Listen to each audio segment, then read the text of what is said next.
welcome back to another episode of the Good Advice Podcast. I'm excited for today's episode. If you're a first-time listener, welcome to the show. Thanks for checking out the podcast. I'm excited to give you some good advice today so that you can simply do business better.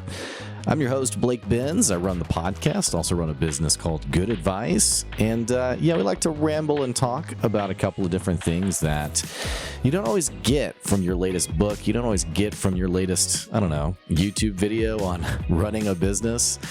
At the end of the day, there are just some things that simply work and some things that don't work. And I'm excited to be able to talk about those things. One of the things we're going to talk about is the value of a small business versus these mega corporations. Now, it's a little bit of an oxymoron or a bit of an odd conversation because there's businesses out there that are making oodles and oodles amounts of money. However, long term, a lot of these businesses aren't making it. Long term, we're seeing an outpouring of talent from these corporations as people leave to either start their own business or they're joining small family-owned businesses, boutiques, things like that, because they are sick and tired of how corporations are being run. In fact, that may be how you ended up in your side hustle or your gig, and why you found the podcast is maybe you were done with the 9-to-5. You wanted something different. So we're going to be talking about Fortune 500s today and how really a lack of agility, a lack of innovation, and just a lot of fat and silliness that's happening in the corporate world is killing Fortune 500 businesses. This is a callback to an earlier conversation we had on this discussion. We're going to get back into it today. But before we do that, let's hear about one of the amazing businesses in our area. Check out this quick ad. We'll be right back soon. Talk to you soon.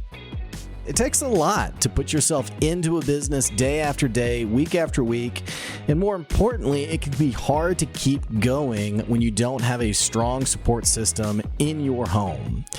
I know with my wife, Joy, she's been my absolute biggest cheerleader, and frankly, I couldn't have made it as far as I have today without having her on my side. Here's why I'm bringing this up. Whenever we talk about business and entrepreneurship, a lot of times we don't talk about the support system we have to actually run our business well. We all know how hard it is to run a successful business, but frankly, it dwarfs in comparison with the challenge that comes with running a happy marriage. So if you find yourself having hard conversations with your spouse, maybe fighting on end, maybe it seems like you just can't quite connect like you used to, you probably need to give Gretchen Lindsay a call over at finallystopfighting.com.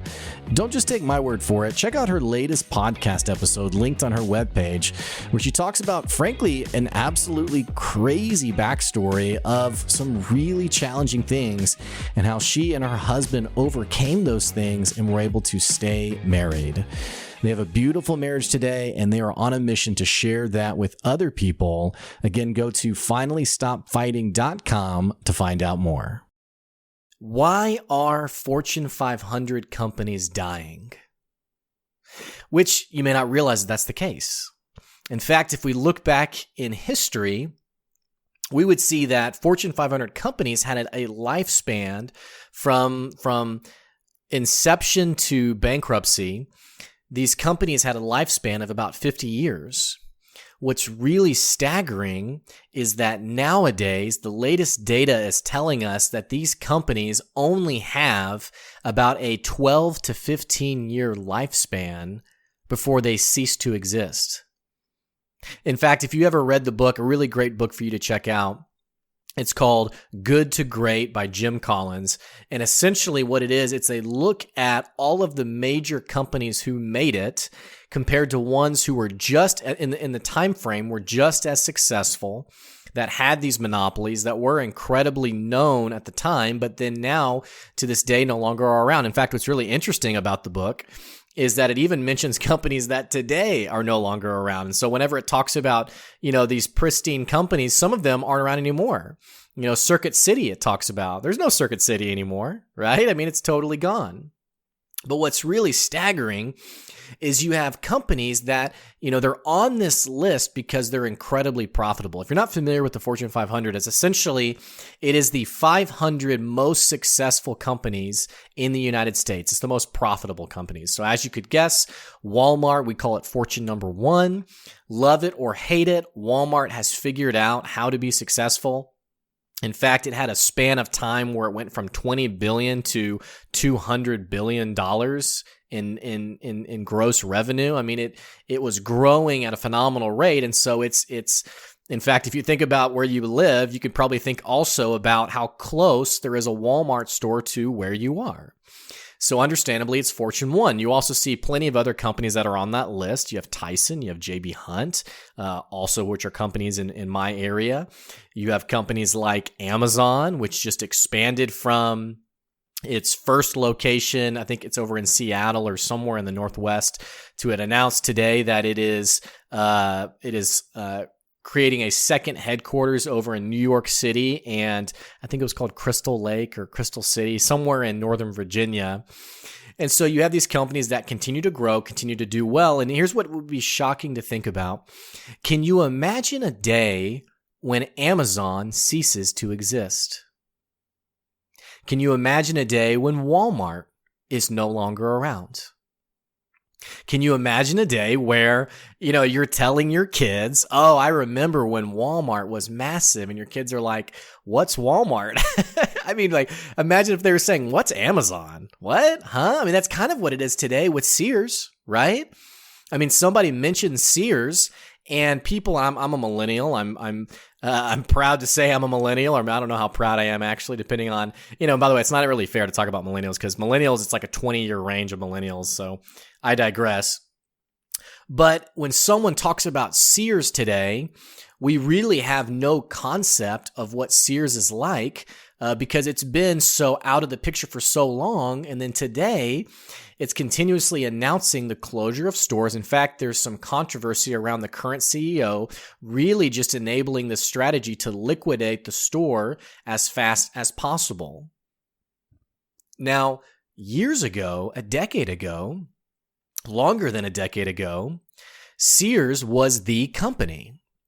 It was the company where they had something called the Sears magazine. And it was almost like, think about Black Friday, for example, when all the ads come out for Black Friday. Walmart puts it out, Best Buy puts it out, Target puts it out. They put out the Black Friday ads. They actually put it online. And what happens is you can get on there and you can see what are the deals going to be. What are the deals that are going to be out for Black Friday? It's pretty exciting, right? Well, Sears had something similar. It's called the Sears magazine. And when you got it in the mail, it essentially had all of the things that they would be offering. And it was kind of exciting, right? It was kind of like Christmas. It was like, ooh, what does Sears have now? Sears was such a titan at the time. In fact, it had an opportunity to get into the digital space before Amazon even did. In fact, it had the capital. I mean, Jeff Bezos was shipping books as Amazon out of a garage, right? He didn't have the capital that Sears had. And yet Sears missed the opportunity. They fell into, essentially, they fell into being this no-name company where no one really talks about them. No one ever really goes to Sears anymore. I think the only products that people are still aware of from Sears are their major appliances, like a washer and a dryer, right?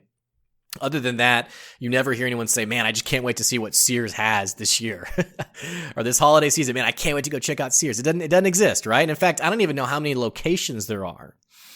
Well, what's really shocking about Sears is that there are companies today who are the next Sears.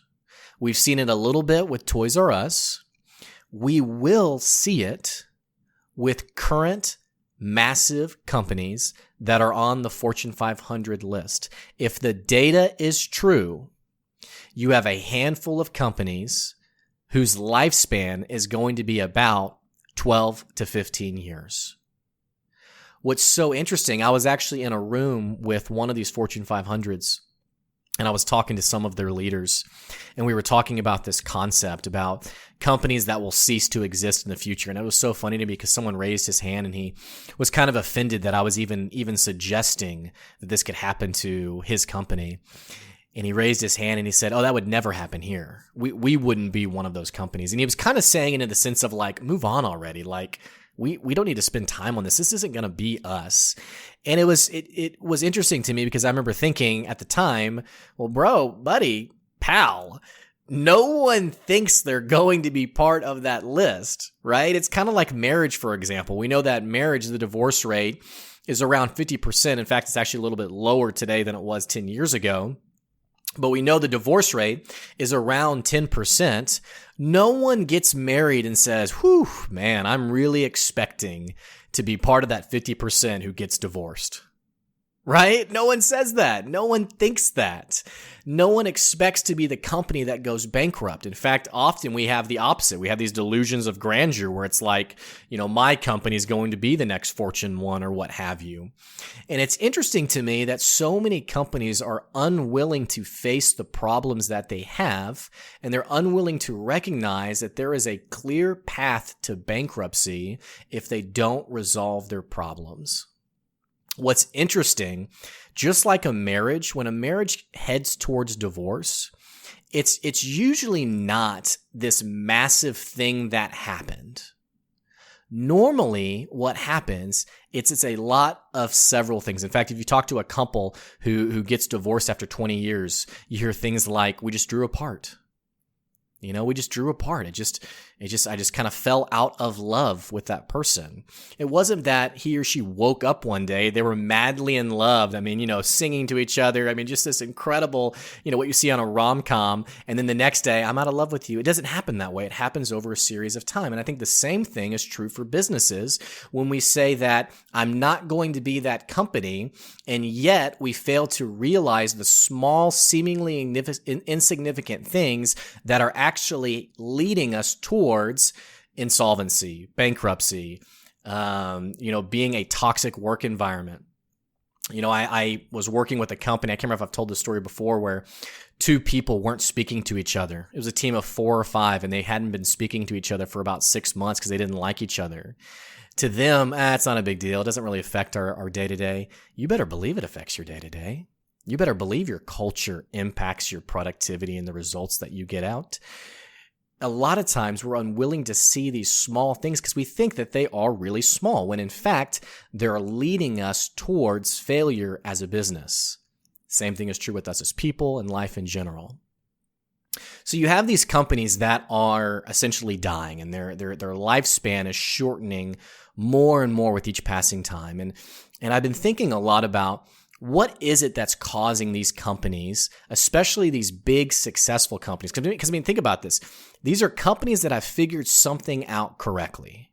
They've figured out the market enough to develop their business into a million. In fact, if they're on the Fortune list, they're a multi-billion-dollar company. So they're doing something right? So how could they then somehow become a company that fails, that doesn't pan out, that struggles? What is it? Now, part of it, I think, is arrogance, right? The guy who raised his hand and said, oh, that won't be us, let's move on, right? Part of that's arrogance. Part of it also, and it's really what I want to talk about today, it's this issue of complexity. And I want to think about this a little bit. Complexity in the workplace. What I've found is that the larger companies get, the more complicated it gets between departments. The lack of clarity grows to the point where it's a challenge to hold people accountable. And frankly, day to day, it's sometimes not even clear what each person is doing. This complexity continues to grow because you have so many spinning tables, so many spinning plates. You have so many things that are happening that complexity continues to grow. In fact, you have people in these large organizations who can't answer very simple questions. Questions like, what is my job here? What is expected of me? How am I going to be rewarded? Right? In fact, I was talking to a guy who owns this manufacturing company. And he has about 30 employees, and he's done well for himself, and he's wanting to grow his company from 30 employees to 60 employees this next year. So he basically wants to double in size. And he was talking to me about I don't know how to create an evaluation system for my employees, right? We kind of just operate on trust. We kind of just hope that everyone's kind of doing what they're supposed to be doing. But actually what's happening, this was really interesting, is my employees are getting pretty frustrated, and I don't know why. Why are they frustrated that I'm not giving them like a 1 to 5 rating? Well, it seems kind of nonsensical, but when you think about it, why wouldn't you be frustrated, right? It's kind of like if you were working for this company and you didn't know how you were being measured, you didn't know how you're being evaluated, you didn't know what was expected of you. If the expectations aren't clear, you're bound to be frustrated, right? I mean, people want to know what's the mark that I need to achieve. I was thinking about this topic, and in fact, I thought about this one specific movie. You may have seen it. It's called Office Space. It is an ultimate classic movie. You need to see it. But essentially, you have this company, I think it's called Initech or Intech, this company where they hire these consultants to come in and clarify expectations of employees. But most of all, they want to bring some simplicity to the complexity of this organization, because this complexity has essentially, it's hurt the productivity of the organization. And so I have a clip from this movie. It's the two consultants, and they're interviewing Bob, who's one of the employees at this company. Go ahead, take a listen. What you do at Initech is you take the specifications from the customers and you bring them down to the software engineers. Yes, that's right. Well, then I just have to ask, why couldn't the customers just take them directly to the software people, huh? Well, I'll tell you why. Because engineers are not good at dealing with customers. So you physically take the specs from the customer? Well, no, my secretary does that, or the fax. So then you must physically bring them to the software people. Well, no. Yeah, I mean, sometimes. What would you say you do here? Well, look, I already told you. I deal with the customers so the engineers don't have to. I have people skills. I am good at dealing with people. Can't you understand that? What the hell is wrong with you people? Okay. I love this scene. It's one of the most iconic scenes in this movie. I love Bob just screaming, "I'm a people person." And then you have, the consultants being like, what do you do here, man? What do you even do here? And what's interesting is people, they laugh at that scene, first of all, because it's funny, but second of all, because it's so relatable, right? And it's not even relatable for myself, like, what am I even doing here? But it's relatable for other people too, where it's like, what is your job? Right? I was talking to a guy today who is CFO. He was asking me for advice, and his CFO had essentially told him, "I don't know what you do here." Right? That's a CFO telling him that. And he's like, "Well, I don't know what you do here." So neither one knows what each person is doing at this job. And what's interesting is I think the reason that companies, because you could argue that complexity has always been around, but I think it's even more so a challenge today. Complexity is even worse because we have, more than any other time in our history, we have an access to data that we've never had before. And here's what I mean by that. Think about the public education system, which I used to be a public education teacher. The public education system, if you're not familiar with how it works, essentially you have the funding that goes to a school, the federal funding that goes to a school is based on the end of year test that students take and the scores that they attain. So students, obviously you have your tests you take in the class, and that's for your teacher, but also the school as a whole, each state is administering a statewide test to the students, and that data is then going back, and it's determining based on how many students pass it and how well they do. The federal government is then determining how much money to give to that district. So as you can imagine, what ends up happening is you have, and this is a whole different story, but you have some districts who are cheating. You should check out the Atlanta Public School District, by the way. It's one of the biggest cheating scandals in the history of our country. But you have districts that are cheating because they want to have really good test scores, because that then dictates how much money they're going to get. That's going to go into the infrastructure of the school, the teachers' pockets, the, more importantly, in some cases, the administrator's pocket, at least in their mind.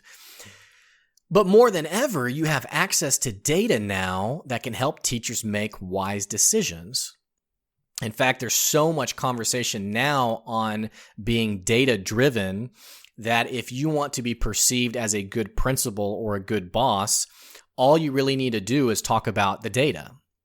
But what's actually happened, because there's so much access to data, because like for example, now, think about back in the day, let's talk about 10, 20, 30 years ago, maybe the teacher would just hand grade all of the tests.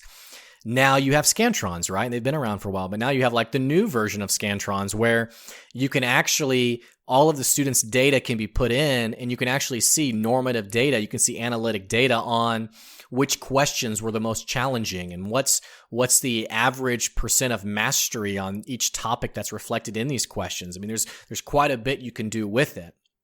But what ends up happening though is this data, we have more than any other time in our history, we have an access to data, and yet we have people who don't understand how to use the data. A couple of examples of this. I was in one of my school classes. You had my class and you had someone else's class, and then you had a third teacher's class. And we were looking at, after we had all taken this test, we were in this meeting and we were looking at the percent passing score of these tests. And my class was something like an 88%, someone else was like an 89%, and someone else was like an 86%. And I had something like 40 students, someone else had like 23 students, and then the third teacher had like 8 students. Because our class sizes, they're never the same, right? Well, so we had someone from the district who her position was like data specialist, or I can't remember her title, but her job was to analyze the data.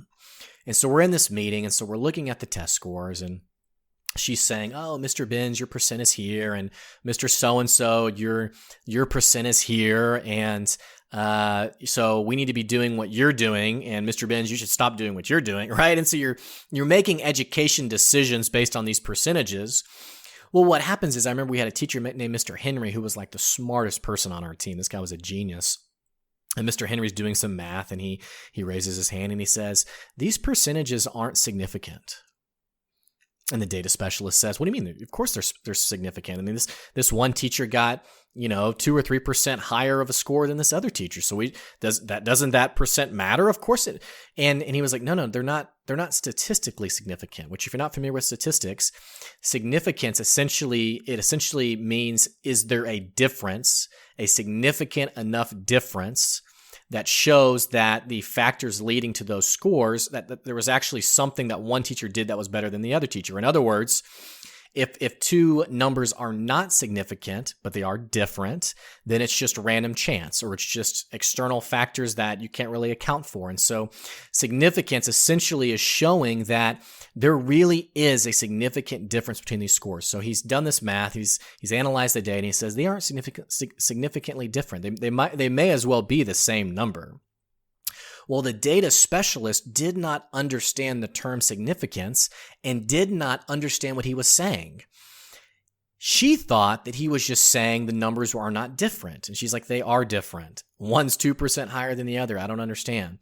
And I realized in that moment, oh my gosh, this woman who is the salaried staff person, who's the data specialist, does not understand data. And the complexity that comes with that is, think about all the decisions that are made because we use data inappropriately. There was another school district in Arkansas that essentially it rolled out this massive English initiative. And there was a student who was an English language learner who, I'm getting ahead of myself here. Essentially, one year, they had something like 50% of the students, of their Hispanic students, passed this English portion of this exam. The next year, they trial ran this English initiative to teach students literacy a little bit better. And they rolled out with this big announcement that their passing rate for Hispanic students had risen from 50% to 100%, proving that this initiative was successful. And so what they were going to be doing was they were going to be rolling out this initiative across the entire district. Everyone would be doing this initiative. Think about the time, money, resources to do this, right? Well, it came out that this school that had served as sort of like the trial location for this initiative, when you actually looked at the data, the 50% to 100% passing, they had 2 students total who were Hispanic. The first year, one of the two passed the test. That's 50%. The second year, both students passed. That's 100%.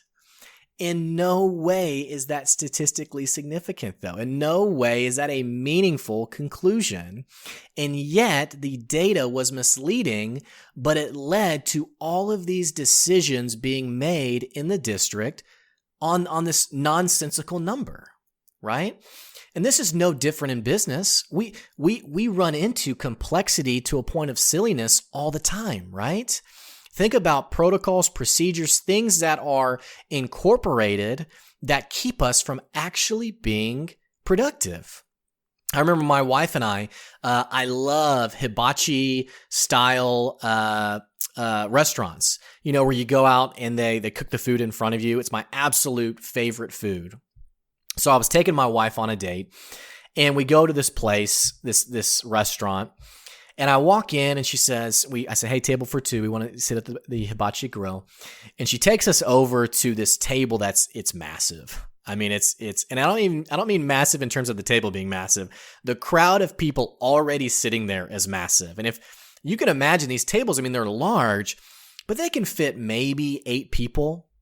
Well, this one has 10 people there, and they bring up 2 chairs for me and my wife to squeeze at this table. Right? So there's 12 of us at this table.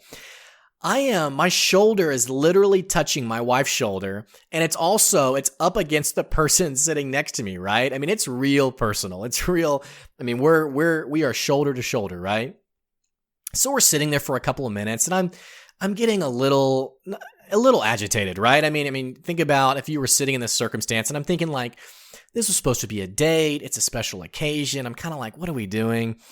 So I get up, I go back to the front to the host, and I say, hey, I think we would rather sit at a different table, at a new table, if that's okay with you. And I'm trying to be very polite. And she says, oh, I'm really sorry, but when we have this many chef on staff, we can only have this many tables, and unfortunately, we can't add another table.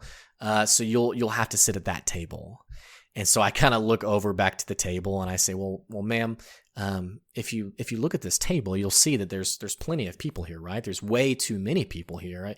I think I'd rather just wait. And she says, well, unfortunately, our protocol says that you can't wait. You have to sit at that table. And I said, ma'am, I don't understand. I mean, what would you do with a new guest who walks in? I mean, would you put them at that table too? And she goes, no, if a new guest walked in, we would put them at a new table. And but unfortunately, you're not a new guest. You've already been here. And so I'm kind of thinking about this, and I look at her and I say, okay, so you're telling me if I was to leave right now with my wife and walk outside for 5 minutes, and if I was to walk back in as a new customer, then and only then would you put me at a new table? And she goes, yes, but that would be ridiculous. And I go, exactly. It is ridiculous. And she kind of laughed and was like, okay, I see your point. And she fortunately put me on a new table, and it was all fine. It wasn't a big deal at all. But I've always remembered that story as that is literally the epitome of ridiculousness when our company doesn't operate in simplicity. We operate to a level of complexity that frankly hurts the customer, right? Another great example of this, there's a great story about Frito-Lay where Frito-Lay, this is before Frito-Lay became massive. Frito-Lay essentially had their salespeople who, they're the direct contributor to the bottom line of the company. Frito-Lay had these salespeople, and they had all of this new analytics tool where for a salesperson to actually get out there and sell, and the thinking on this was all, it makes sense conceptually, right?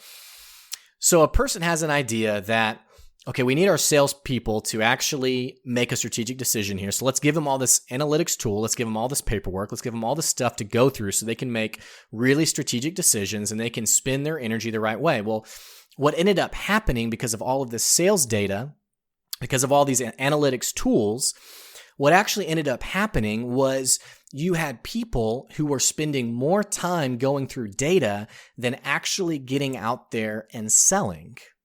You had people who, rather than simply doing their job, their job had become so complicated that they weren't even doing what they were hired on to do, or they were trying to do it, but there was so much red tape, so much bureaucracy, so much complexity to determine what they actually needed to do.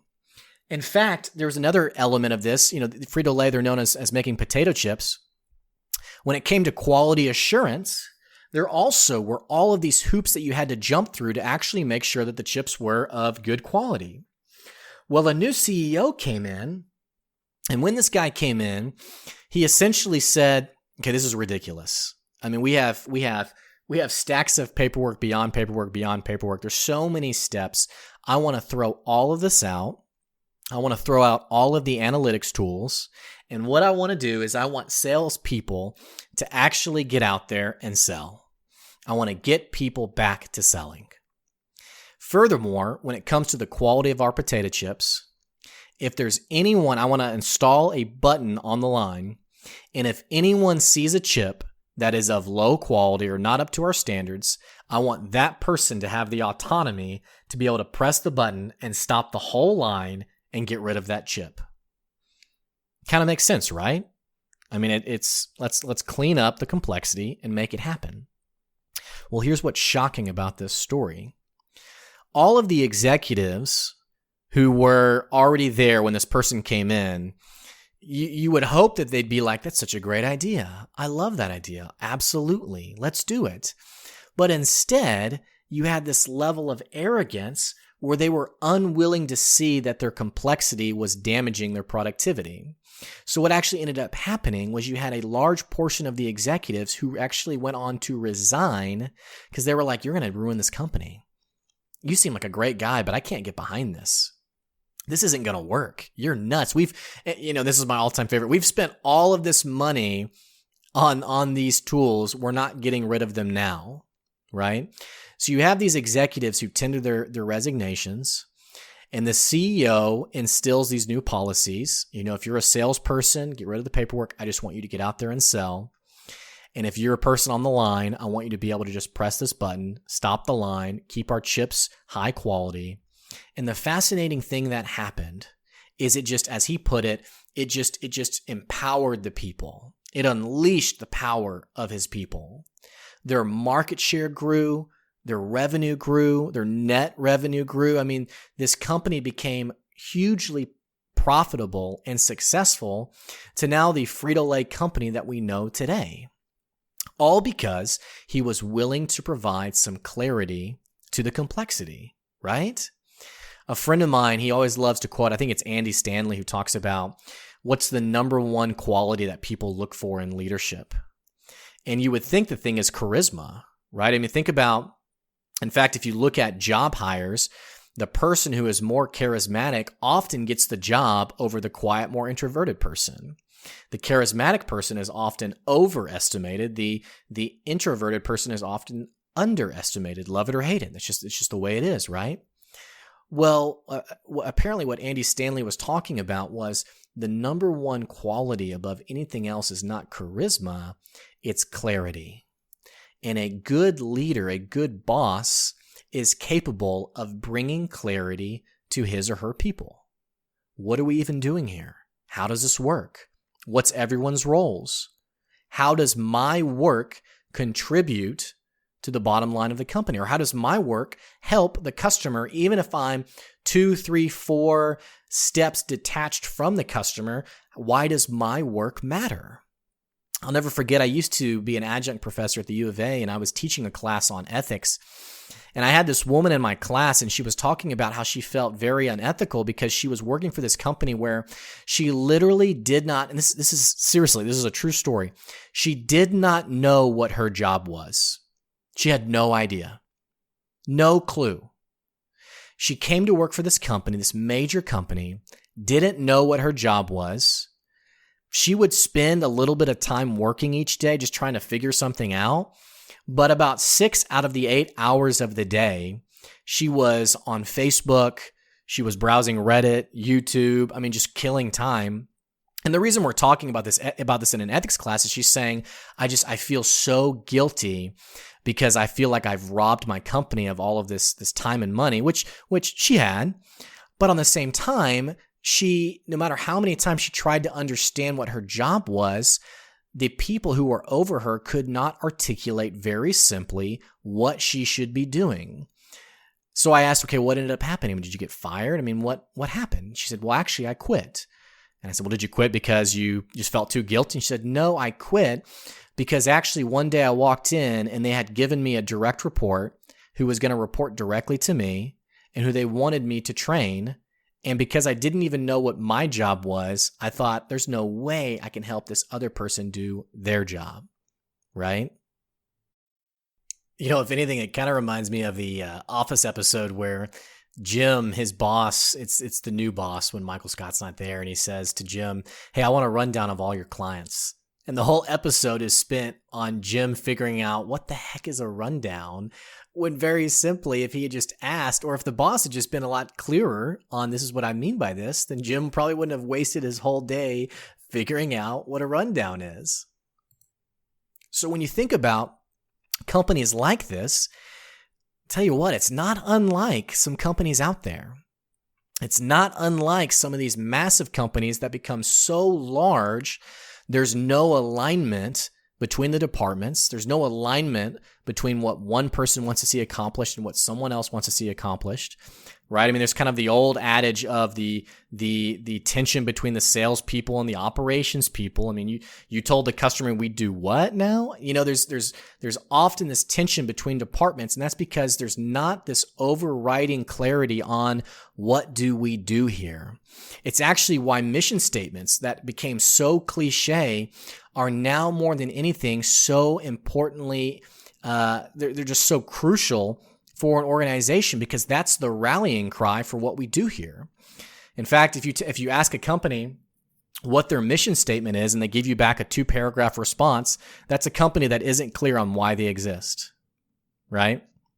If you have a company that, you can't simply articulate what we do, what my job is, what your job is, it's impossible to do your job well. And as we're seeing with these Fortune 500 companies, there is so much data now and such little avenues to understand it correctly that we're creating these massive initiatives, these massive decisions that frankly are a huge waste of time, money, and resources. And what we have found out to be true is that it's so important to do it right the first time because you won't have the time, money, and resources to do it over. I think about this one company. It's a major auto insurance dealer in our country who I was working with, who they were essentially wanting some trainings for their employees. And I said, this is what we need to do, right? Well, they come back and say, well, it's not that simple, yada, yada. And so they wanted us to change it some more. It's like, okay, we'll fix it. We'll work on it. We'll come up with this solution instead. Well, that doesn't really work. And here's why. Well, what was so interesting was this discussion phase of going from the initial conversations to actually incorporating the actual work. The problem got so complicated in their mind. It got so complicated that actually after about a year, it took literally a year to get to the point where we actually didn't get the contract. But I remember telling my boss, I think this is a good thing because these people are so lost in complexity. I don't know how much of an impact we would have made. And stuff like that is not uncommon for companies. So if you're listening today and you're thinking about, maybe you're on one end of it where you're running an organization, you're running your business, man, I want to challenge you to think about, is there simplicity in my business or is there complexity? Doesn't mean that your work isn't difficult or challenging, but is there simplicity? Meaning, do my people know what's expected of them? Do they know why we're here? Do they know why our work matters? And if you're someone on the other end of it, you're an employee in a job or you're somebody who you're finding yourself saying, in fact, I was thinking about my brother-in-law who was working for this boss, who I think the boss ended up getting let go, but he was talking about his job and he was saying, yeah, some days I walk in and I just don't even really know what I'm supposed to be doing here. And I was listening to this thinking like, ooh, that is so bad. That is not good.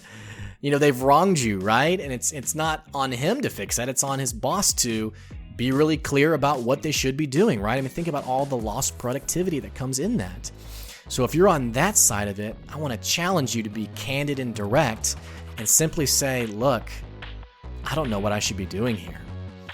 Frankly, you might have a boss who responds incorrectly to that. They may take it personal.